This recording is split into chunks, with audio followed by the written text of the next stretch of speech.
Amis et amis du jeu de rôle, bonjour, ou bonsoir si vous êtes à table.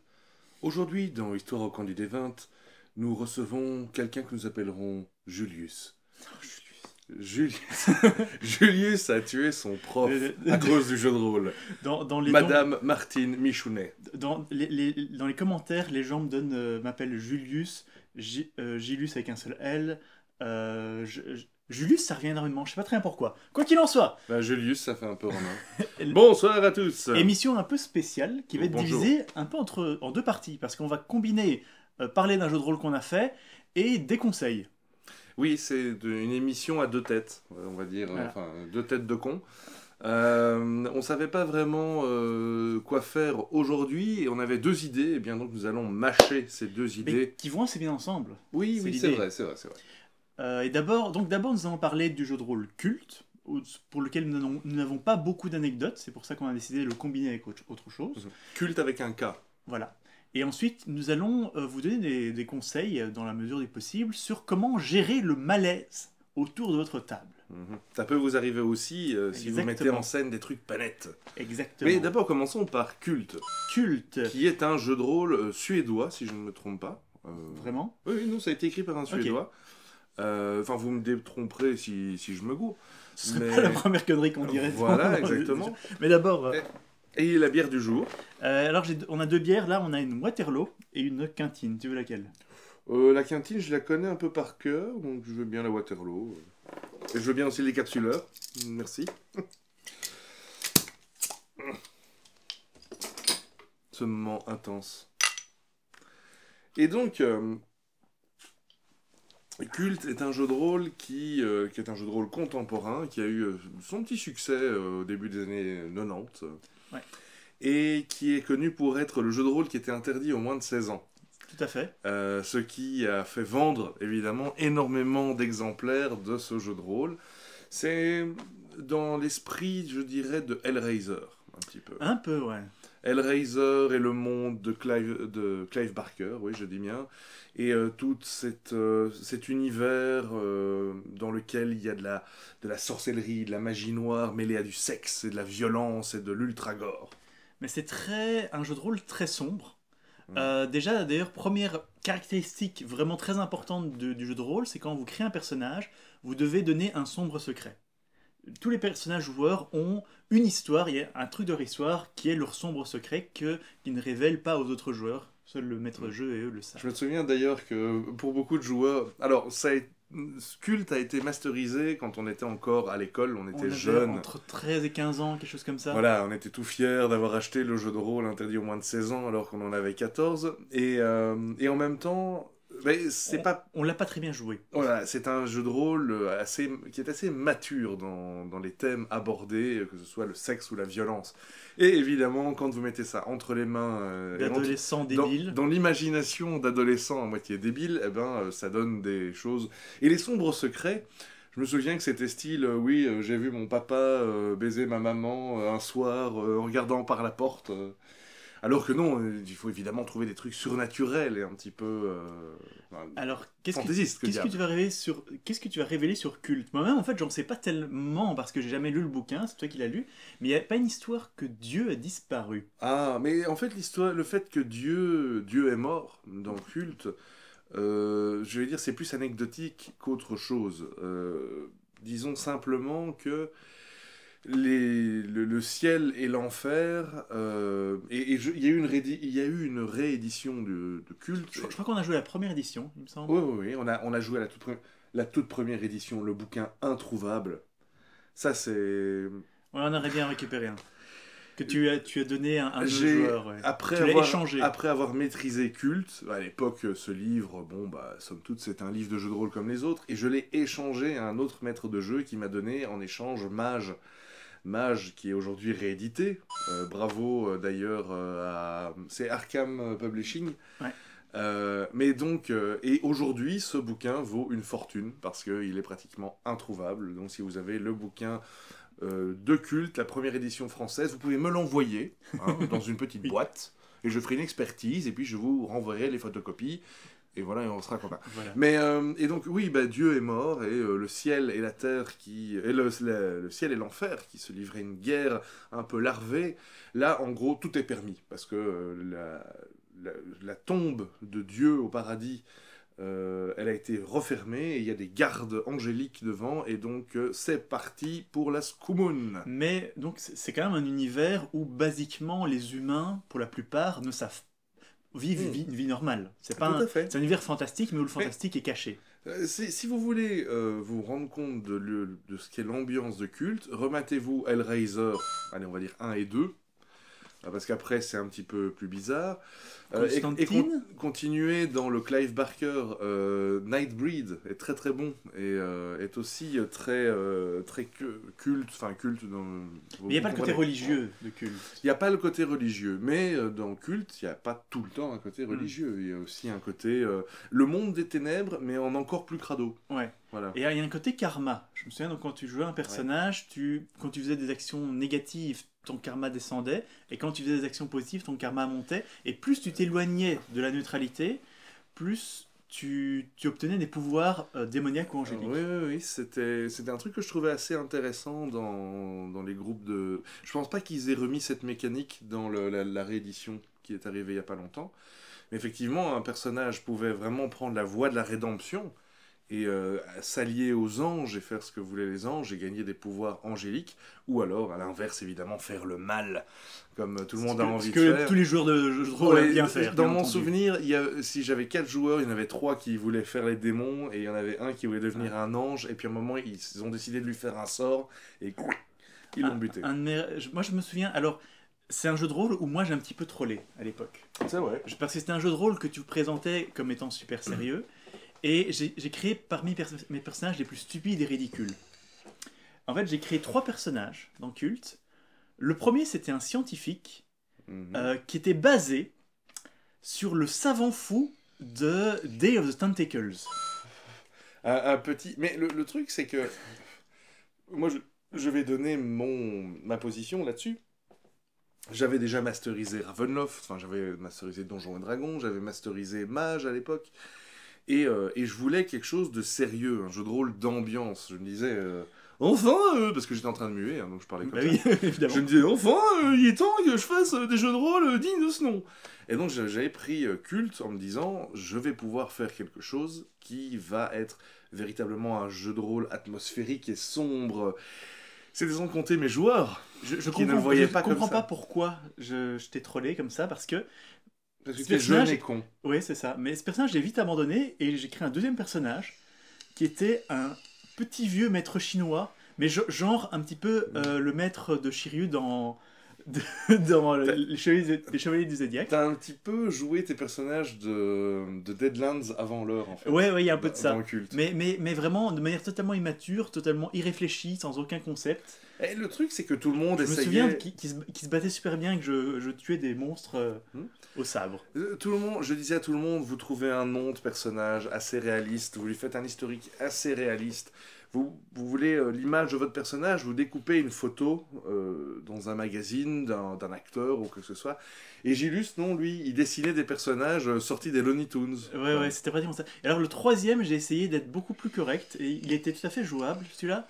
C'est un maître d'arts martiaux C'était un japonais. maître d'arts martiaux japonais, en fait, qui était... Et là, pour l'image, j'avais pris le docteur Sato, c'est ça, dans Black et Mortimer. Je crois que c'est Sato, ou je sais plus très bien. Qui était donc un gars maître en arts martiaux, mais plutôt sérieux. Et lui, je lui ai fait un vrai historique. Je dois t'avouer que je me souviens pas de mes sombres secrets. Il faut croire qu'ils étaient vraiment pas marquants. Je crois que personne ne se souvient de ces sombres... Mais de toute façon, personne... Je crois qu'il était le seul personnage qui partait un petit peu vers le gentil. Personne autour de la table n'avait pris ça au sérieux, et donc j'ai masterisé quelques séances, somme toute sympathiques, mais où j'essayais de mettre de l'ambiance avec de la musique, avec des scènes cinématiques, si vous me passez l'expression. Et les joueurs passaient leur temps à me casser, à se foutre de ma gueule. Et puis donc je me fâchais, et donc les monstres pétaient un câble, et ça... J'aimerais bien rejouer à Culte aujourd'hui avec mon expérience de joueur de jeu de rôle d'aujourd'hui. J'ai la nouvelle édition, mais je préférerais faire jouer l'édition originale. C'était extrêmement rare. le système était pas trop mauvais, c'était un système indécent. Et moi, une caractéristique qui m'avait frappé, C'était un système indécent. indécent avec des décents, quoi. Tu faisais des jets C'était pourcentage. indécent. Ou alors c'était peut-être sur 20. Non, non, c'était un jeu à pourcentage. Ouais, un pourcentage. Mm. Et tu n'avais pas de points de vie en fait. Tu te prenais des blessures par localisation. Et alors tu pouvais te prendre 3 blessures légères au bras, et une blessure grave à la jambe droite. Mhm. Et les blessures se répartissaient vraiment selon tes localisations. Et c'est qu'au bout d'un certain temps que tu étais mort. C'était spécial. Ce que j'ai compris plus tard aussi, c'est que le système de blessure était très réaliste. À savoir réaliste, que ouais. dans n'importe quel jeu de rôle, bah, tu vas te prendre une balle qui va te toucher à la jambe, tu vas perdre un certain nombre de points de vie. Aïe aïe aïe, j'ai été blessé à la jambe. Là, en gros, tu te prends une balle à la jambe. Le minimum qui va se passer, c'est que ton muscle et ta peau est déchiré et tu commences Ouais. à faire une hémorragie. Les dégâts étaient très graves. Le stade d'après, l'os est pété par la balle. Et le stade d'après, ben, tu es juste mort parce que en gros, c'était Hémorragie, extrêmement ouais, mortel. C'était très mortel. Comme Et, jeu. et les soins, il n'y a pas de soins. Il y avait un Tu t'es pris une balle dans la jambe, tu vas à l'hosto et tu y restes pendant 4 mois. Il y avait un Voilà. côté Cthulhu dans le sens où les ennemis qu'on pouvait rencontrer étaient plus ou moins invincibles à notre niveau de mortel. Parce que les ennemis, c'était vraiment des démons surpuissants. Moi, je me souviens de 2 scènes dans Culte qu'on a joué. Il y a un moment, tu nous avais mis contre un démon relativement important. En fait, c'était un petit démon, mais pour nous, c'était un personnage quasi impossible à vaincre. Et je sais plus pourquoi, on nous avait refilé plein d'armes, genre des mitrailleuses, des lance-roquettes et des trucs comme ça, qu'on savait pas très bien utiliser parce qu'on n'avait pas vraiment les compétences. Et Je genre, me souviens plus. le démon, il avait quelque chose comme 8 actions par tour, 8 ou 10 actions par tour, et ça lui permettait de faire des téléportations qui faisaient éviter automatiquement nos attaques. Donc on devait lui tirer dessus plein de fois pour lui faire utiliser toutes ses esquives, et après on avait vaguement une chance de le toucher. Ouais. Euh, Bah, je dis ouais, mais je me souviens plus du ça, tout. je me souviens d'une ce que scène où on vous a avez eu fait beaucoup de mal masteriser. à la voir. Et j'ai un autre souvenir, un moment où il y avait un espèce de gros démon, vraiment lui très important, qu'on n'avait aucune chance Ultra. de Oui, combattre. ils ont un nom et ils sont super importants dans le culte. Mhm. Enfin bref. Un gros démon obèse, et je m'étais fait attraper par ce démon. Je crois que j'étais caché dans une armoire, et le démon a ouvert l'armoire, et m'a attrapé. Mhm. Et il cherchait une personne, il cherchait une fille, ou je sais plus très bien, quelque chose comme ça. Et je te dis, ah oui, je lui dis, mais je lui donne une fausse information. Et alors tu m'as dit, écoute, il a 99% en torture. Tu lui donnes la bonne information. Oui, oui. Et c'est les archontes, ou je sais plus comment ils s'appellent exactement, mais...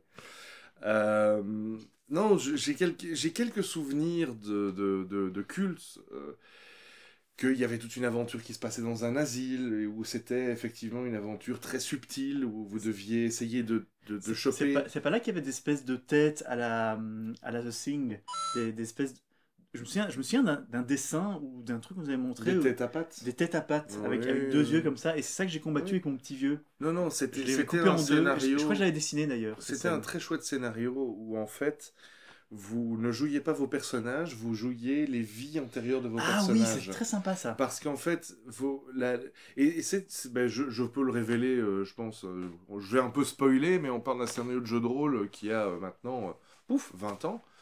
Où en gros, le scénario commence et les joueurs ne jouent pas leurs personnages, ils jouent les vies antérieures de leurs Et on était personnages. des gardiens. Mais en fait, c'est-à-dire que vous, en tant que gardien, vous avez foiré. Et c'était ça la première partie du scénario. Vous laissiez passer un démon. Et puis, une fois que vos anciens personnages foiraient, on revenait dans le présent, et vous vous souveniez tous que, ouah, putain, c'est pour ça qu'on se connaît, c'est parce qu'en fait, dans une vie antérieure, on a tous foiré, on a laissé passer un démon, et là-dessus commence l'aventure. Et aventure qu'on n'a jamais finie, parce que l'ambiance n'y était pas. L'ambiance n'y était pas. Honnêtement, on était foireux. On était vraiment foireux. Et moi, j'ai un petit peu fait le tour de mes anecdotes de culte. Bah, et vous voyez pourquoi on n'a pas fait une vidéo juste sur oui, culte. voilà. C'est juste pour dire qu'effectivement, dans le culte, Je me souviens pas des autres il y avait beaucoup personnages. il y avait des scènes gore, il y avait un scénario qui commençait, vous étiez dans une discothèque, et puis à un moment les lumières s'éteignent, vous vous évanouissez tous, et quand vous vous réveillez, tous les autres gens qui étaient dans la discothèque avaient été réduits en pulpe. Oui, Et oui, vous je me étiez dans souviens la de ça pulpe, maintenant. vous pataugiez dans la tripaille humaine, et vous perdiez plein de points de feu. Enfin, Vomis pas, vomis pas. Vous aviez plein de points. C'est un Plein de ok. points de folie. Plein de points de folie. Et donc, plein de gore, plein de cul. Et quand on est ado et qu'on essaye de masteriser ça, même quand on est un adolescent aussi épanoui que je l'étais, ça ne marche pas. Et ça va nous permettre de rebondir sur l'autre sujet, Le malaise. qui est le malaise. Comment gérer ce qui est malsain dans vos jeux de rôle. Voilà. Et ici, on va essayer d'aborder ça avec un minimum, être un petit peu didactique, mais en sachant qu'on n'a pas la réponse absolue sur tout ça, bien entendu. Et on va essayer d'être assez mature parce qu'on va parler de sexe, de viol, ce qui est le sujet sans doute le plus difficile à aborder en Et jeu de rôle, torture, et de et de torture. torture. Oui, on va parler de... Parce que, étonnamment, en fait, le meurtre n'est absolument pas un problème en jeu de rôle. Mais oui, mais... alors les petits enfants, si vous êtes en train de regarder cette émission, allez vous coucher parce Oui, que oui. on va parler de tournantes dans les caves et d'aiguilles sous les ongles. Voilà, on va parler de sujets horribles en jeu de rôle, mais il y a une question de contexte très important, et une question de qu'est-ce qui est en jeu, qu'est-ce qui est hors jeu, et comment le vivent les joueurs. Oui, mais le but sur... Enfin oui, Non, vas-y. Non, j'allais dire, le but étant surtout que voilà, le jeu de rôle est un hobby qui fait appel à l'imagination du maître de jeu et des joueurs, et l'imagination humaine, comme vous le savez, n'a pas de limite. Et donc, un maître de jeu peut commencer à inventer des situations tordues, voire sordides, pour donner un certain ton, ou même pour faire Un certain poids. voilà, à pour des faire, scènes. pour faire un choqueur. Je sais pas si... Ouais, c'est enfin, un je vois ce choqueur. que tu veux dire. Ouais. Mais Une scène choc, ouais. il s'agit pas Traumatisme. il s'agit pas que tous les joueurs rentrent chez eux le soir en disant putain ce mec est juste un psychopathe. Voilà. Voilà. C'est très compliqué de savoir ce qui est en jeu et ce qui est hors jeu. Et moi, c'est une expression que j'ai inventée, mais j'appelle ça traverser le tunnel irréversible. Ah, Parce que il a envie qu'on utilise. Voilà, utilisez mon Sentinelle expression, irréversible. traverser le tunnel irréversible, qui est évidemment par rapport au film Irréversible, avec la scène du tunnel, qui m'a j'avais beaucoup pas- choqué. Oui, C'est pour ça que j'avais ça comme ça. D'accord. Et ce que j'appelle traverser le tunnel irréversible, c'est quand ce qui se passe en jeu va changer la vision que j'ai du joueur hors jeu. Mhm. Alors, plusieurs choses. D'abord, Quand le roleplay influence la perception qu'on a de quelqu'un dans la vie réelle. alors je vais commencer trash. Question de contexte. Mhm. Vous êtes autour d'une table avec des gens que potentiellement vous connaissez bien. Et ce n'est pas certain. Si vous ne connaissez pas bien tous les joueurs autour de la table, faites un petit peu attention à comment vous jouez, comment vous abordez les sujets sensibles, et même simplement le sexe normal en jeu de rôle. Il y a une certaine façon de l'aborder selon moi. Mhm. Euh, On peut peut-être commencer par là. mais Le sexe dans... voilà, on va d'abord commencer par le sexe parce que c'est le plus simple. Mais tout ce que je veux dire, c'est que Chapitre 1. le sexe. Tant que tout le monde est sous la même longueur d'onde autour de la table, potentiellement, tout est possible. Mhm. Mais c'est très important que tout le monde comprenne ce qui se passe, ce que ça amène. Et ça c'est quelque chose où il n'y a pas de règle absolue. Comment les joueurs vont réagir, ça dépend de qui vous êtes, ça dépend de vos personnalités, ça dépend un petit peu peut-être aussi de à quel point vous êtes libéré sexuellement, j'ai envie de dire. Et là, On vous voyez, ne déjà, connaît pas, hein.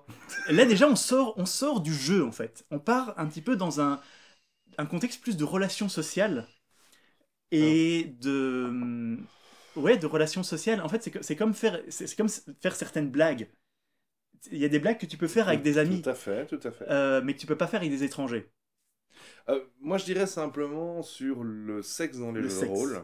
Commençons par le Le sexe. sexe. Parce que c'est Euh, un peu le plus facile, mais quand même. Oui, non, mais c'est un peu l'exemple de base pour ce qui va suivre, puisque nous allons aller de... pour citer ces 9 mm, on va danser de plus en plus loin avec le diable. Le sexe dans les jeux de rôle. Je me souviens quand je masterisais à la Téné, donc quand j'étais adolescent, il y avait un gars qui jouait avec nous, dont le grand trip, on va dire, je ne citerai pas de nom, parce que je ne On voudrais va pas pas citer de nom. je ne c'est voudrais ça. pas que Julien se reconnaisse. Son grand plaisir, c'était... alors, vous arrivez dans une auberge, il y a des prostituées. Ah oui, alors moi je vais aux putes, machin, évidemment, comme tous les aventuriers. Mais je dirais, pour d'innocents. moi, c'est assez normal, mais potentiellement, ça pourrait mettre un malaise chez certaines personnes. Et le truc, c'est que il passait de longues et inconfortables minutes à me décrire absolument tout ce qu'il faisait à la nana. Alors, je veux dire, Voilà. je dirais simplement, quand dans un jeu de rôle, tu vas chez le marchand, chez le forgeron et t'achètes une épée, tu dis pas, je regarde les épées, je prends l'épée, enfin oui, alors je mets l'épée sur le comptoir, je dis, elle coûte combien? Elle coûte autant. Je vais dans ma bourse et je sors les 3 pièces d'or. Il prend les 3 pièces d'or, ensuite je prends l'épée. Là, il y a une espèce de description un peu trop chargée, on va dire.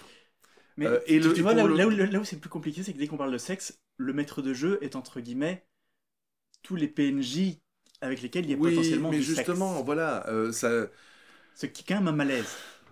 Parce que on a déjà vu ça. Alors oui, donc donc la prostituée. Alors d'abord je baisse sa culotte, puis après je blablabla. Et donc il va commencer à raconter tout ce que tu as fait.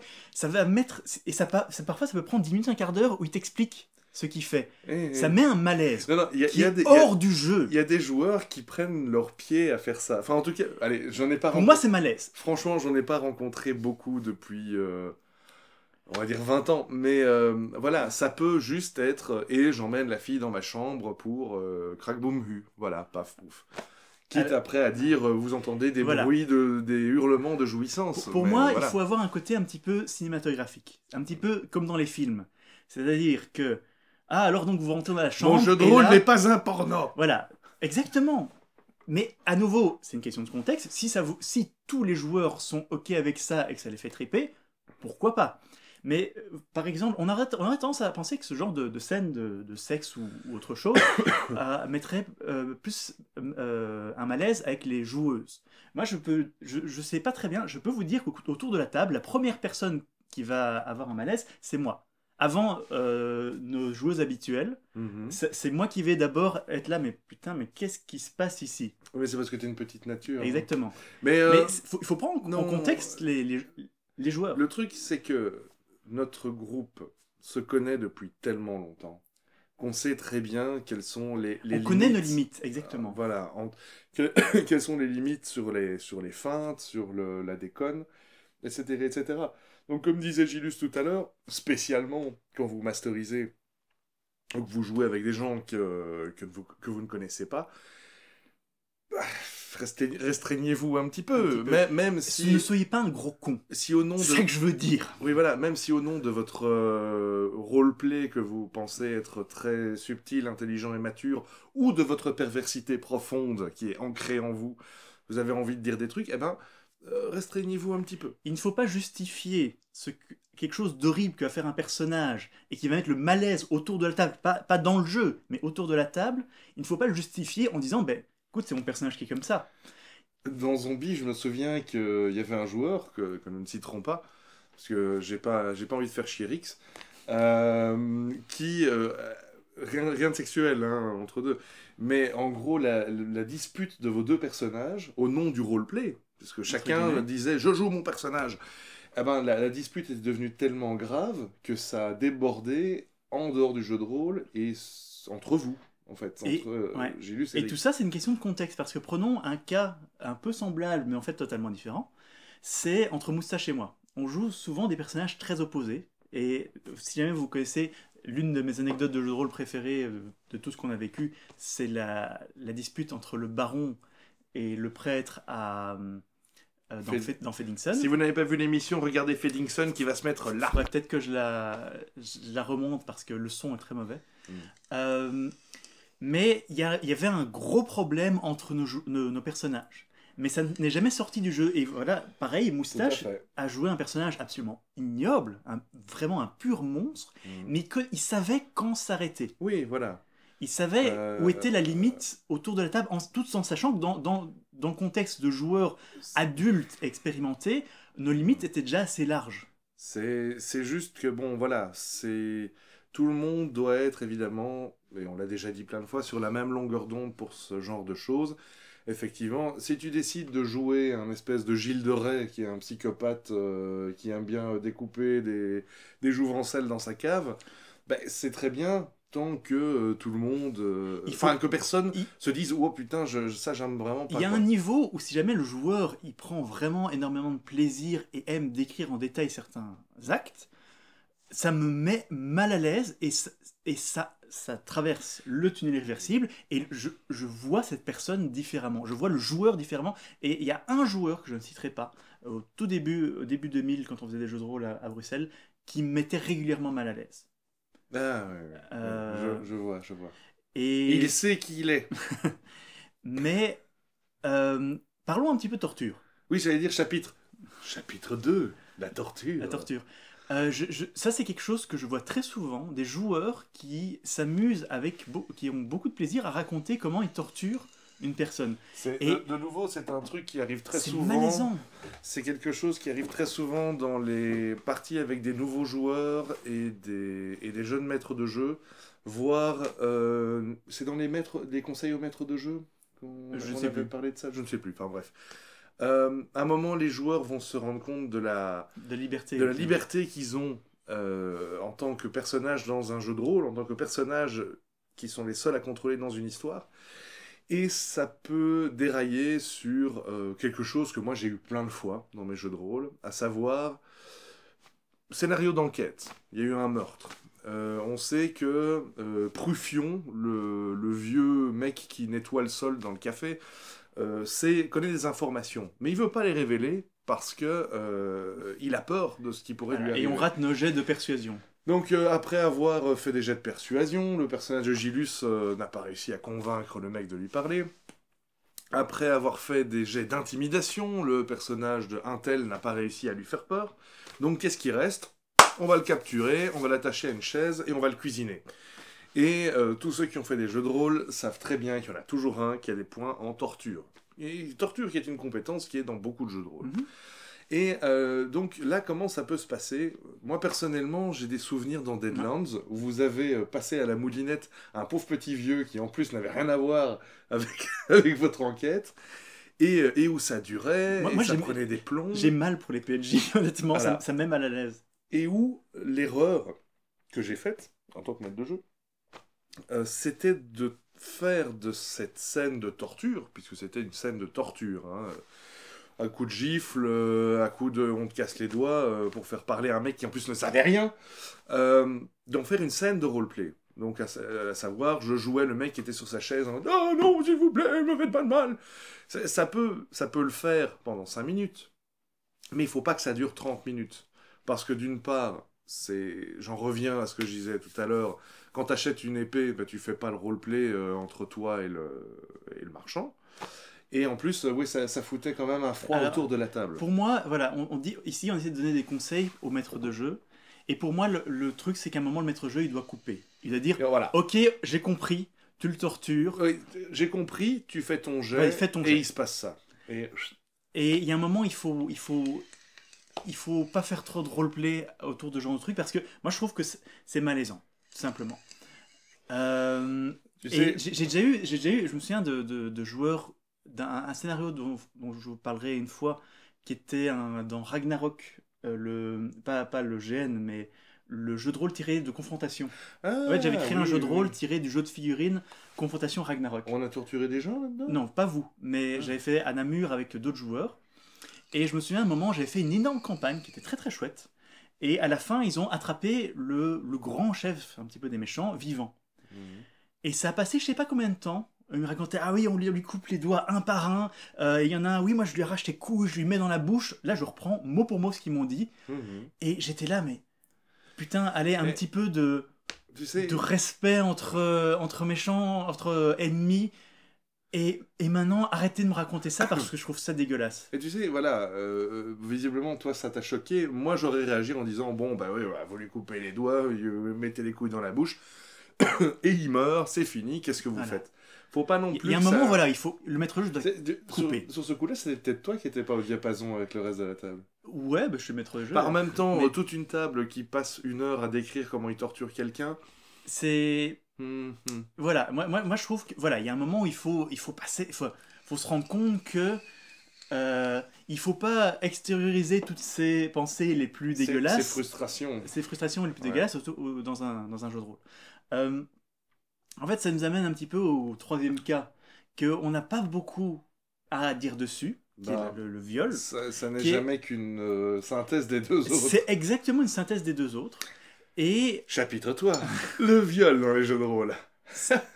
alors là déjà, moi un truc qu'on a jamais expérimenté, c'est euh, un joueur qui va violer, enfin, non, un personnage joueur qui va violer un autre personnage joueur, ou féminin en général. Il y a eu du sexe consentant Il y a eu entre du sexe personnages. consentant entre personnages, ça j'en connais Quoique, plusieurs.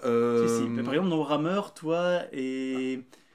à l'époque, après... Oui, oui. Voilà. Et le mec qui jouait Norgrim. Norgrim, là, qui jouait à une femme après.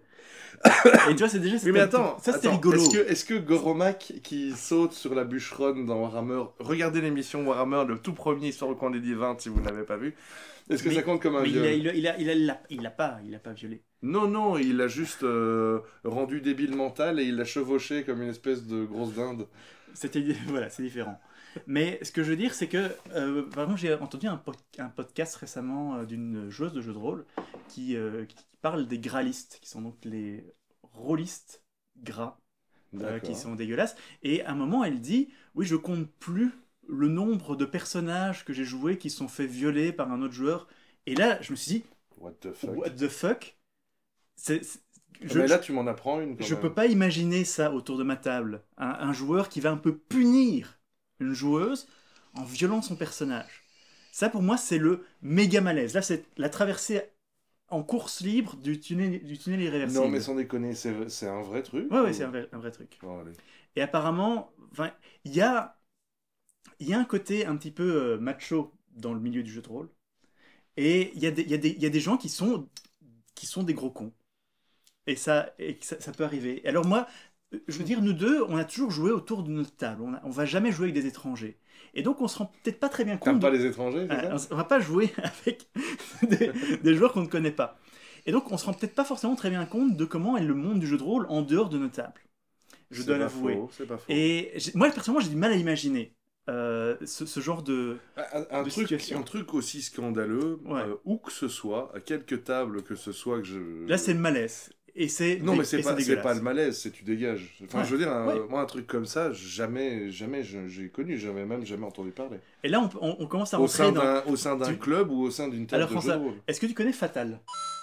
Non. Fatal, c'est un jeu de rôle qui a été écrit par un gars Ah oui, qui est connu comme étant le plus mauvais jeu de rôle de tous les temps. Où tu lances un dé pour savoir la longueur de ta queue. Exactement, et Ouais. tu lances aussi un dé pour savoir la circonférence de ton poignet si jamais tu veux fister quelqu'un. Ouais. Et donc c'est un jeu de rôle dont les règles sont imbuvables et qui est très tourné autour du viol. C'est un jeu de rôle gag. On n'est pas sûr, apparemment non, mais il y a un doute. D'accord. Il y a un doute. Et donc là je vais dire, pour reprendre un petit peu le tout, les scènes choquantes, sexe, consentant ou pas, torture, violence grave, elles peuvent exister en jeu de rôle. Oui, mais... Mais il faut une certaine responsabilité de la part du maître jeu qui introduit cette scène et que c'est un impact, que ce soit pas pris comme un gag, selon moi. J'allais dire quand même, ne soyons pas plus puritains que les Quakers. Quand tu dis mon personnage va aux putes, c'est pas aussi choquant que j'enlève la nana du bar pour aller la violer dans C'est une... totalement pas aussi choquant. Voilà. Et là, c'est la question de contexte. Qu'est-ce que vous trouvez acceptable? Moi, je n'ai aucun problème avec les joueurs qui disent bon, bah, écoutez, on va au pute. Il y a certains qui pourraient. S'il y a des sujets qui sont pas acceptables, s'il y a des sujets qui mettent les gens, qui peuvent mettre quelqu'un mal à l'aise autour de la table, simplement ne les abordez pas. Ou alors discuter entre vous. Il faut que tout le monde autour de la table soit sur la même longueur d'onde. Oui, enfin je vois mal. Dans une mesure. Je vois mal un maître de jeu faire remplir un questionnaire. Non, bien sûr. Et c'est pour ça que Parce qu'à un moment, moi je comprends beaucoup plus ça avec l'histoire de quand tu connais les personnes. Oui, bien sûr. Mais il y a un moment où ça risque de tomber, tu vois. S'il y en a un qui fait une couillasserie, je parlerai simplement. Ça m'est venu tout à l'heure. Et c'est un concept. Tu vas me dire ce que tu en penses. Si un jour un joueur te dit, je crée un nouveau. Donc tu lus. Je crée un nouveau personnage et mon personnage c'est un pédophile.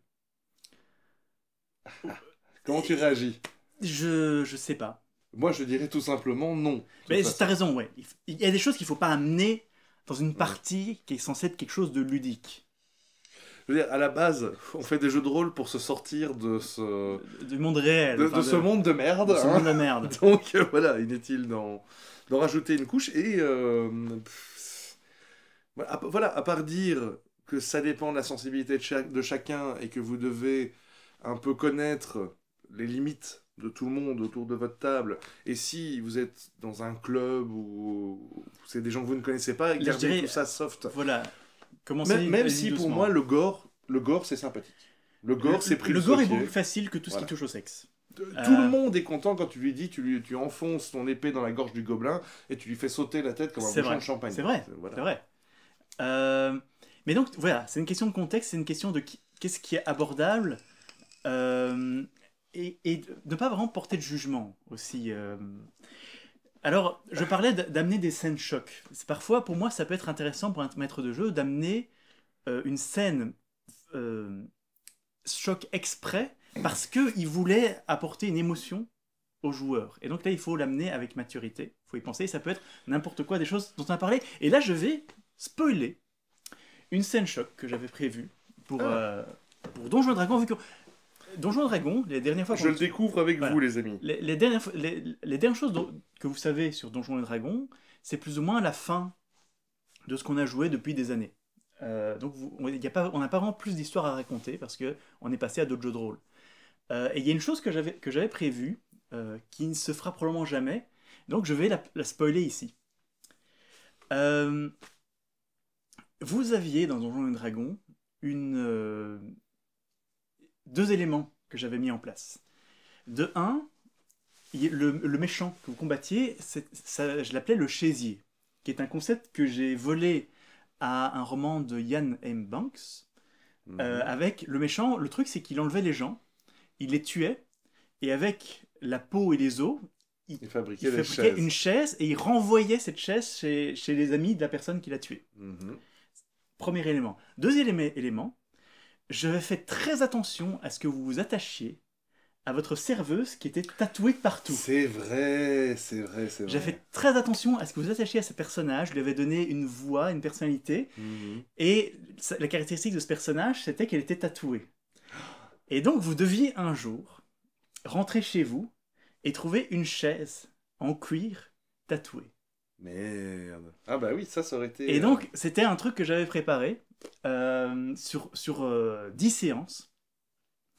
Et c'était une scène exprès. Ça nous aurait rendu fou, parce que moi je me souviens qu'on aimait bien cette petite, C'est le but. ce petit PNJ. Et donc, voilà, l'idée là, c'est faire un truc dégueulasse Mais- en tant que maître de jeu, mais c'est pour amener une émotion dans le jeu. Je dirais, comme souvent, il faut par exemple regarder dans Game of Thrones. Hein, si vous regardez Histoire au coin du D20, c'est que vous avez tous regardé Game of Thrones. Ça dégouline de sang, de sperme et de tout ce que vous voulez. Il y a du cul, il y a de la violence.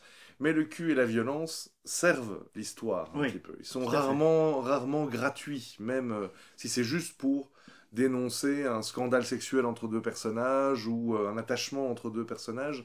La mort, elle est choquante, elle est brutale. C'est un retour à la réalité. Hein, les noces pourpres, c'est comme ça que ça s'appelle.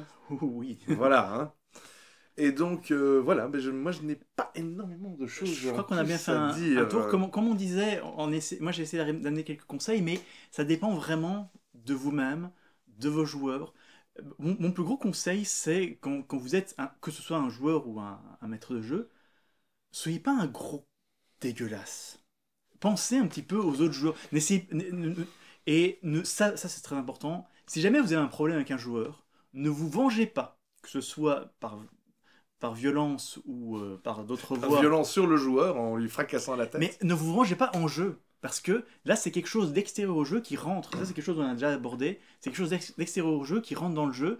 Et ça, c'est malsain. Ouais. Et il faut être un minimum perceptif, empathique de à quel moment est-ce que tu vas exagérer. Et c'est compliqué. Et ça rentre un petit peu plus... C'est plus une histoire de relation humaine que de relation entre joueurs. Et je crois qu'on a assez fait le tour. C'est Si t'es un un sujet gros- sensible. Hein. Si t'es un gros dégueulasse et que t'as envie de faire des trucs de gros dégueulasses dans ton jeu de rôle, reste pas avec les gars avec lesquels tu joues. Fais ta table, tu prends Bloodlust ou Culte, et tu trouves d'autres gros dégueulasses ou des grosses dégueulasses au féminin, qui Pourquoi sont pas, prêts ouais. à jouer avec toi, et vous faites votre bonne grosse table dégueulasse de gros dégueulasses. Voilà. Et d'ailleurs, Bloodlust. Ah, Bloodlust. Ben, Bloodlust arrive. On va relancer, il va relancer une partie de Bloodlust. Bah oui, mais c'est un peu tôt pour en parler, mais donc oui, voilà. Dark Heresy étant mis en pause pour l'instant, j'avais envie de masteriser sous d'autres horizons, et j'ai chopé la nouvelle édition de Bloodlust. Ceux qui savent de quoi je parle doivent être en train de pépiller et de balancer des liquides quelconques dans tous les sens. Et ben donc ça va venir, Bloodlust courant, on va dire dans les 2 mois qui viennent, et puis voilà, on vous racontera tout ça. Il faut le temps qu'on ait des histoires qui se créent. Parce que honnêtement, on tombe un peu à court des histoires du passé, et donc il faut qu'on crée des nouvelles Ouais. histoires. Et d'ailleurs, il faut que vous masterisiez, parce que je sais pas si vous savez, mais le maître de jeu est une espèce en voie d'extinction, hein, il n'y en a presque plus. Il en reste 2 dans une réserve, quelque part dans le monde sauvage des Wai, et c'est tout. De mon côté, vous savez, je travaille sur mon système des critiques, et on est en train de faire les scénarios que j'écris au fur et à mesure. Je sais pas si on parlera, parce que ça va vraiment les spoiler, et ça donnera pas moins envie aux gens de le faire, je sais pas, on va voir. Un de ces 4, on fera quand même les jeux de rôle que j'ai créés, on parlera de Ragnarok, le jeu de rôle tiré de Cadwallon, confrontation, tout ça. Ok. Donc, souvenez-vous, soyez prudents, soyez consensuels. Sortez couverts. N'enfoncez pas le manche de votre hache dans le cul d'un fermier qui vous a rien demandé. Ça, Et c'est sur ce, déjà vu. on vous dit à la prochaine. Bye bye bye bye.